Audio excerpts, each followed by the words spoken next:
ఆషాఢమాస విశిష్టత ఏమిటి? ఈ మాసంలో ఏం చేయాలి? చంద్రుడు పూర్వాషాఢ లేదా ఉత్తరాషాఢ నక్షత్రానికి పౌర్ణమి రోజు దగ్గరగా ఉండటం చేత ఈ మాసానికి ఆషాఢమాసమని పేరు. గురు పూజలకు, మహావిష్ణువును పూజించడానికి మరియు శక్తి స్వరూపిణి అయినటువంటి అమ్మవారు, వారాహి అమ్మవారు ఆరాధనలకు ప్రాధాన్యత ఉన్న మాసం ఆషాఢమాసం. శ్రీ మహావిష్ణువు యోగ నిద్రలోకి ఏకాదశి రోజు జారుకోవడం చేత ఈ మాసంలో వచ్చే దేవసేన ఏకాదశికి ఎంతో ప్రాధాన్యత ఉందని, ఈ మాసంలో పౌర్ణమి రోజు గురు పూజలకు, గురు ఆరాధనలకు ఎంతో ప్రాధాన్యత ఉంది. వ్యాస పౌర్ణమిని గురు పూర్ణిమ లేదా ఆషాఢ పూర్ణిమగా జరుపుకుంటారు. అంతటి విశేషం ఉన్నది కాబట్టే ఈ మాసానికి అత్యంత ప్రాముఖ్యత లభించిందని.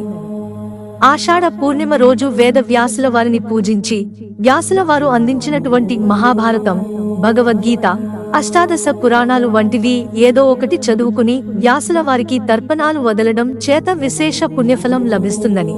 గురు పూర్ణిమ రోజు సంప్రదాయం ప్రకారం గురువులను పూజించాలి. గురు పూర్ణిమ రోజు ద్వైత, అద్వైత, విశిష్టాద్వైత సిద్ధాంతాలను అనుసరించి వారి పరంపరలను బట్టి అవి అందించిన గురువులైనటువంటి శంకరాచార్యులు, రామానుజాచార్యులు వంటి వారిని పూజించాలని, ఆషాఢమాసంలో మొదటి 9 రోజులు వారాహి అమ్మవారిని పూజించడం మంచిది. వారాహి దేవిని ఈ మాసంలో పూజించిన వారికి బాధలు నశించి శత్రువులపై విజయం కలుగుతుంది.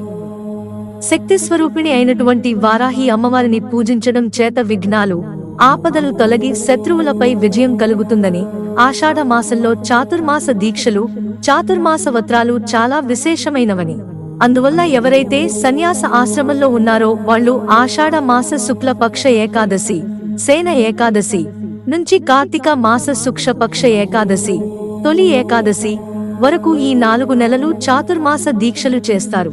మిత్రులారా, ఛానల్ సబ్స్క్రైబ్ చేసుకోవడం మర్చిపోకండి. ధన్యవాదాలు.